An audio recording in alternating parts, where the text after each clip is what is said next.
Hi hello welcome back to Aari delights designer. இன்றைக்கி நம்ம peacock மாடலில் 3D ஒர்க் டிசைன் எப்படி பண்ணலான்னு பார்க்கலாம். தெளிவாக நான் ஈஸியாக புரியும்படி எல்லாத்துக்கும் புரியும்படி நான் சொல்லித்தரேன். பிகினர்ஸ்க்கு ரொம்பவே யூஸ்ஃபுல்லாக இருக்கும். முழுசாக பாருங்கள்.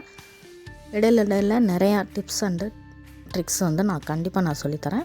ஸோ ஃபுல்லாக பாருங்கள். அப்போ தான் உங்களுக்கு தெரியும் எந்த இடத்துல எப்படி பண்ணணுன்றது. ஓகேவா? ஃபஸ்ட்டு நம்ம பீகாக் மாடல் ஃபெதர் டிசைனுக்கு நான் இந்த மாடல் ஃபெதர் நான் சூஸ் பண்ணியிருக்கேன். இல்லை நான் வேறு டைப்பில் நான் பண்ண போகிறேன் அப்படின்னிங்கன்னா நீங்கள் அந்த மாடலில் நீங்கள் வரைஞ்சிக்கணும். சரியா? அதே மாதிரி நான் பேக் நெக்குக்கு ஒரு பீக்காக்கும் 2 கைக்கு பீக்காக்கும் நான் வரைய போகிறேன்.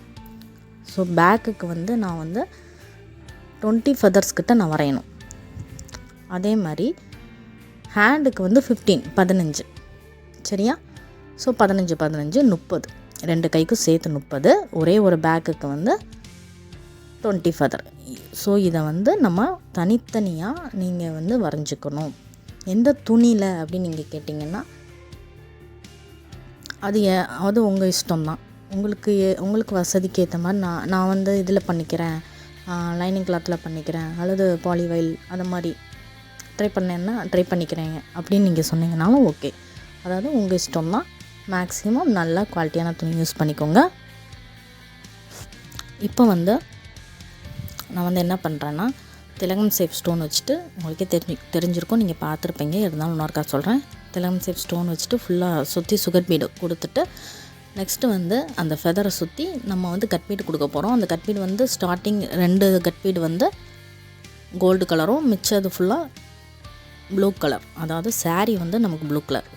சரியா? அதனால் நான் ப்ளூ கலர் சூஸ் பண்ணியிருக்கேன். நீங்கள் உங்கள் சாரீ கலருக்கு ஏற்ற மாதிரி நீங்கள் கண்டிப்பாக சூஸ் பண்ணிக்கலாம். இல்லை எனக்கு வேறு மாதிரி ஐடியா தோணுது, நான் வேறு மாதிரி இதை ஃபெதர்ஸ்க்கு பண்ண போகிறேன் அப்படின்னீங்கனாலும் ஓகே. உங்களோட க்ரியேட்டிவிட்டிக்கு உங்களுக்கு பிடிச்ச மாதிரி உங்களுக்கு எப்படி தோணுதோ பண்ணுங்கள். இது பிகினர்ஸ்க்கு ரொம்பவே ஈஸியாக இருக்கும். ரொம்பவே சிம்பிளாக நான் சொல்லி தர்றேன். இதை கிராண்டாக காட்டணுன்னாலும் காட்டலாம் இந்த ஃபெதர்ஸை வச்சு. ஆனால் ஃபெதர்ஸ்க்கு ரொம்ப நேரம் ஒர்க் பண்ணுற மாதிரி இருக்கும். அதே மாதிரி நீங்கள் ஃபெதர்ஸ்க்கு நீங்கள் சூஸ் பண்ணக்கூடிய பீடு மேக்ஸிமம் நல்லா கிளிட்ரிங்காக எடுத்துக்கோங்க.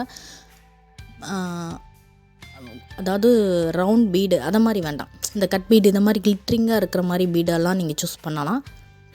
ரவுண்ட் பீடு, அப்புறம் sugar bead, 3mm bead, 4mm bead இதை மாதிரிலாம் வச்சு நீங்கள் போடாதீங்க.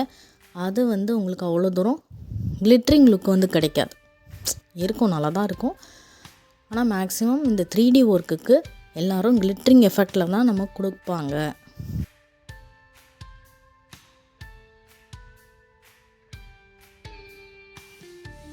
மேக்ஸிமம் இதை தான் சூஸ் பண்ணுவாங்க. ஏன்னா நமக்கு அது நல்ல ஒரு கிளிட்ரிங் லுக் கிடைக்கிறனால இந்த கட் பீடை வச்சு நிறையா ட்ரை பண்ணுவாங்க. அதனால தான் நான் சொன்னேன். அது மாதிரி இதெல்லாம் முடிச்சுட்டு சுற்றி நீங்கள் 2 லேயர் செயின் ஸ்டிச் நீங்கள் கொடுக்கணும். இதில் கோல்டு ஜரி த்ரெட்டில். சரியா? இது ஏன் கொடுக்குறோம் அப்படின்றத நான் சொல்கிறேன், வெயிட் பண்ணுங்கள். இப்போ நான் அதாவது ஹேண்டுக்கு நான் கொடுத்து முடிச்சிட்டேன். தெரியுதா? இது ஃபுல்லாமே நான் ஹேண்டுக்கு நான் கொடுத்துருக்கேன். ஹேண்டுக்கு 2 ஹேண்டுக்கும் ஒரே கலராகவே நான் கொடுத்துட்டேன். அப்படி தான் கொடுக்கணும்.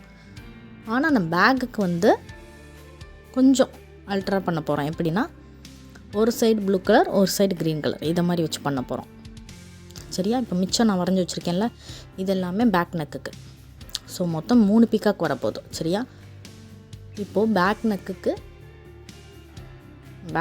வரக்கூடிய ஃபெதர்ஸ் நம்ம இப்போ போடுறதுக்கு நம்ம ஸ்டார்ட் பண்ணிட்டோம். அதே மாதிரி தான் நம்ம இதுக்கு முன்னாடி எப்படி கொடுத்தோமோ அதே மாதிரி தான். நீங்கள் ஒரு சைடு ஃபுல்லாக நீங்கள் ப்ளூ கலர் நீங்கள் கொடுத்தீங்கன்னா, நெக்ஸ்ட்டு அந்த சைடு வேறு கலர், அதாவது ப்ளவுஸ் கலர் நான் இதே க்ரீன் கலரே நான் கொடுக்க போகிறேன். ஏன்னா சேமாக எல்லாத்துக்கும் ஒன்று போல் இருக்கிற மாதிரி இருக்குது. ஹேண்டுக்கும் ஒன்று போல் இருக்குது, பேக் நெக்குக்கும் ஒன்று போல் இருக்குது. கொஞ்சம் பேக் நெக்குக்கு கொஞ்சம் டிஃப்ரெண்ட்டாக காட்டலாமே அப்படின்ட்டு நான் இதை மாதிரி நான் சூஸ் பண்ணியிருக்கேன். பார்த்தீங்கன்னா தெரியும், நான் ஃபஸ்ட்டு இதே மாதிரி தான். ஆனால் ஸ்டார்டிங்கில் எடுக்கிறோம்ல அந்த 2 கோல்டு கட் பீடு, அது எல்லாத்துக்குமே சேம் தான். நடுவில் ஆட் பண்ணுற அந்த blue colour and green colour cut beat மட்டும் நம்ம மாற்றி எடுத்துருக்கோம். சரியா? இதுக்கு நான் க்ரீன் கலர் கட் பீடே நம்ம யூஸ் பண்ணிக்கலாம். சேம் அதே மாதிரி தான் நம்ம போட போகிறோம். சரியா? அதே மாதிரி நீங்கள் இது வரையும் போதும் ஒன்று போல் இருக்கணும். எல்லா திலகம் சேஃப் ஃபெதரும் ஒன்று போல் இருக்கணும். வரைகிறது எனக்கு எப்படி வரைகிறது அப்படின்னு கேட்டிங்கன்னா, பேப்பர் காப்பி அப்படின்ற ஒரு ஆப் இருக்குது.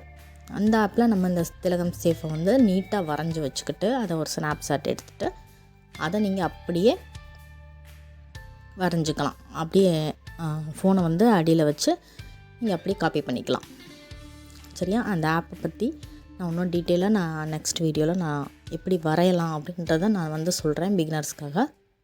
ஸோ அதை யூஸ் பண்ணி நம்ம வந்து பின்ட்ரெஸ்ட்டில் இருந்து என்ன மாடல் நீங்கள்னாலும் எடுத்து நீங்கள் பேப்பர் காப்பி பண்ணி நீங்கள் யூஸ் பண்ணி ப்ளவுஸுக்கு டிசைன் பண்ணிக்கலாம். எனக்கு வரைய தெரியாது அப்படின்றவங்க அதே மாதிரி இதை மாதிரி நீங்கள் யூஸ் பண்ணும்போது சேமாக இருக்கணும். சரியா? எல்லா சேஃபும் ஒன்று போல் இருக்கணும். ஒன்று குட்டி ஒன்று பெருசாலாம் இருக்கக்கூடாது.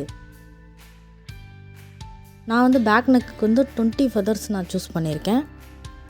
ஏன்னா நமக்கு பேக் நெக் ஃபுல்லாக கவர் ஆகணும். இது ஹேண்டுக்கு வந்து 3/4 கை தான் நான் போட்டிருக்கேன். 15 இது போதுமானதாக இருக்கும். இல்லை நான் எக்ஸ்ட்ரா இன்னும் நல்லா கிராண்டாக பண்ண போகிறேன் அப்படின்னாலும் நீங்கள் பண்ணிக்கலாம். இப்போ அவ்வளோதான் முடிஞ்சிச்சு. அது 3 இது எக்ஸ்ட்ரா தான் போட்டு வச்சுருக்கேன். வேண்டான்னு விட்டுட்டேன். 15 போதுன்னு விட்டுட்டேன். சரியா? எல்லாம் போட்டதுக்கப்புறம் நம்ம என்ன பண்ணணும்னா இதை வந்து தனித்தனியாக நம்ம கட் பண்ணணும். சரியா? இது எப்படி கட் பண்ணணுன்றதை நான் சொல்கிறேன். இந்த வீடியோ கண்டிப்பாக ஃபுல்லாக பாருங்கள். அப்போ தான் உங்களுக்கு புரியும். இது ஃபுல்லாக ஸ்டெப் பை ஸ்டெப்பாக நான் வளர்க்குறேன். ஸோ கரெக்டாக நீங்கள் பாருங்கள், ஃபாலோ பண்ணுங்கள். சரியா? இப்போ வந்து நான் எப்படி கட் பண்ணுறேன்னு பார்த்துக்கோங்க. சிங்கிளாக கட் பண்ணணும். சரியா? அதே மாதிரி நீங்கள் தெரியும் உங்களுக்கு நாட் போடும்போதும் நாட் போட்டுட்டு அதுக்கடுத்து முடிச்சு போட்டு தனித்தனியாக தான் நீங்கள் ஆரம்பிக்கணும் இந்த திலகம் சேஃப் எல்லாமே. சரியா? அதாவது ஒரே நூல்லே அடுத்தடுத்து நீங்களாட்டும் எல்லா திலகம் சேஃபும் போட்டுட்டு வரக்கூடாது. அதெல்லாம் உங்களுக்கு தெரியும்னு நினைக்கிறேன். சரியா? இப்போ வந்து பார்த்திங்கன்னா நான் கட் பண்ணி வச்சுருக்கேன். எல்லாமே எல்லா நூலுமே தனித்தனியாக ஒவ்வொரு முடிச்சோடு அதோட ஃபினிஷ் ஆயிரும். ஒரு திலகம் சேஃப் எடுத்தோன்னா அதோட ஃபினிஷ் ஆயிரணும் எல்லா நூலும். அதுக்கடுத்து நீங்கள் திலகம் சேஃப் எடுக்கும்போது இன்னொருக்கா முடிச்சு போட்டு தான் ஆரம்பிக்கணும் எல்லா திலகம் சேஃபும். சரியா? இப்போ வந்து இது எப்படி கட் பண்ணுறேன்னு பாருங்கள். இதை வந்து நம்ம அதாவது ஒன்றுக்கு ஒன்று தள்ளி நீங்கள் கேப் விட்டு நீங்கள் போட்டுக்கோங்க. ஒட்டி வரைஞ்சிடாதீங்க. அப்புறம் கட் பண்ணுறதுக்கு ரொம்ப கஷ்டமாக இருக்கும். அதே மாதிரி கட் பண்ணும்போது நீங்கள் சுற்றி ஒரு 5 mm 0.5 mm அந்த அளவுக்காவது கொஞ்சம் துணியை வந்து கேப் விடுங்க. அப்போ தான் நமக்கு ஒட்டும்போது சஃபிஷியண்ட்டாக இருக்கும். நீங்கள் அந்த 2 லேயரை ஒட்ட பிடிச்சி கட் பண்ணிட்டீங்கன்னா அது ஒட்டுறதுக்கு ரொம்ப கஷ்டமாக இருக்கும். அது ஒட்டவும் முடியாது. அது ரொம்ப தூக்கிட்டு இருக்கிற மாதிரி இருக்கும். இதை மாதிரி அதாவது சுற்றி வந்து நமக்கு அந்த துணி இப்போ நான் வந்து க்ரீன் கலர் துணி கொஞ்சம் க்ரீன் கலரில் நான் போட்டிருக்கேன். இந்த க்ரீன் கலர் துணி கொஞ்சம் காணி இருக்கும். நீங்கள் ஒட்ட பிடிச்சி கட் பண்ணாதீங்க. அது ஒட்டவே முடியாது நம்மளால். சரியா? கொஞ்சம் காணி இருந்தால் கூட போதும். பார்த்திங்கன்னா உங்களுக்கு தெரியும். ஓரளவுக்கு சின்னதாகவாது நான் இடம் விட்டுருப்பேன். ஸ்பேஸ் விடுங்க. ரொம்ப அதிகமாக ஸ்பேஸ் விட்டால் கூட தப்பு இல்லை. ஆனால் ரொம்ப கம்மியாக விட்டுறாதீங்க. ஒட்டுறதுக்கு ரொம்ப கஷ்டமாக இருக்கும். அடுத்து தனியாக எந்த இதுவும் இல்லாத பிளெயினான துணியை வந்து நம்ம எடுத்து வச்சுருக்கோம். அதே துணி தான் நம்ம எதில் போட்டோமோ ஸ்டிச் பண்ணோமோ அதே துணியை நீங்கள் எடுத்துக்கோங்க. இதை மாதிரி வச்சு நம்ம ஒட்ட போகிறோம். கம் வந்து நான் எப்படி ப்ளேஸ் பண்ணியிருக்கேன்னு பார்த்துக்கோங்க. 2 லேயர் செயின் ஸ்டிச் போட்டோம்ல அந்த பேக்கை திருப்பி அதாவது பேக்கில் வந்து நம்ம ஃபுல்லாக கம் அப்ளை பண்ணிவிட்டு ஃபுல்லாக அப்ளை பண்ண தேவையில்ல. அந்த கார்னர் ஃபுல்லாக அப்ளை பண்ணிவிட்டு நடுவில் கொஞ்சம் கார்னர் அப்ளை பண்ணிவிட்டு நீங்கள் அப்படியே ஒட்டிடலாம். சுற்றி கேப் விடும்போது மட்டும்தான் நம்ம இதை மாதிரி ஃபினிஷிங் கொண்டுட்டு வர முடியும். கிச்சனும் அழகாக ஒட்டும். நான் திரும்ப சொல்கிறேன். கொஞ்சம் கேப் விட்டுட்டு நீங்கள் ஒட்டுங்க. சரியா? இப்போ இதெல்லாமே ஒட்டியாச்சு. ஏன் இந்த மாதிரி நம்ம பண்ணுறோம் அப்படின்னா ஆக்சுவலாக நம்ம 3D ஒர்க் பண்ணும்போது இந்த பீஸ் அப்படியே நம்ம எடுத்து பண்ணலாம். ஆனால் பண்ணும்போது பின்னாடி அசிங்கமாக தெரியும் நம்ம ஸ்டிச் பண்ணதெல்லாம். அதை மறைக்கிறதுக்காண்டி நம்ம இந்த மெத்தட் நம்ம யூஸ் பண்ணியிருக்கோம்.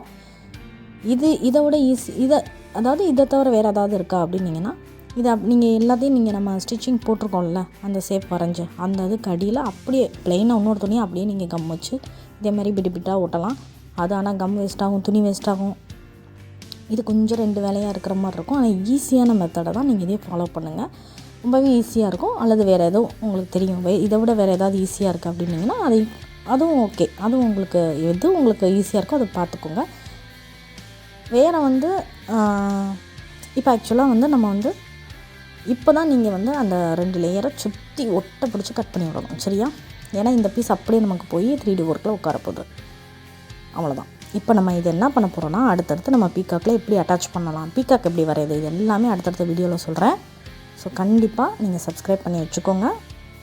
உங்களுக்கு கண்டிப்பாக யூஸ்ஃபுல்லாக இருக்கும். இப்போதைக்கு நம்ம இது வந்து ஃபெதர்ஸ் வீடியோ மட்டும்தான். சரியா?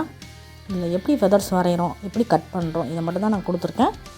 இனி இந்த ஃபெதர்ஸை நம்ம எப்படி அட்டாச் பண்ணலாம், பேக் நெக்குக்கு நம்ம எப்படி ஒரு மயில் வரைஞ்சி அதில் வந்து எப்படி அட்டாச் பண்ண போகிறோம் அப்படின்றத நெக்ஸ்ட் வீடியோவில் நான் காட்டுறேன்.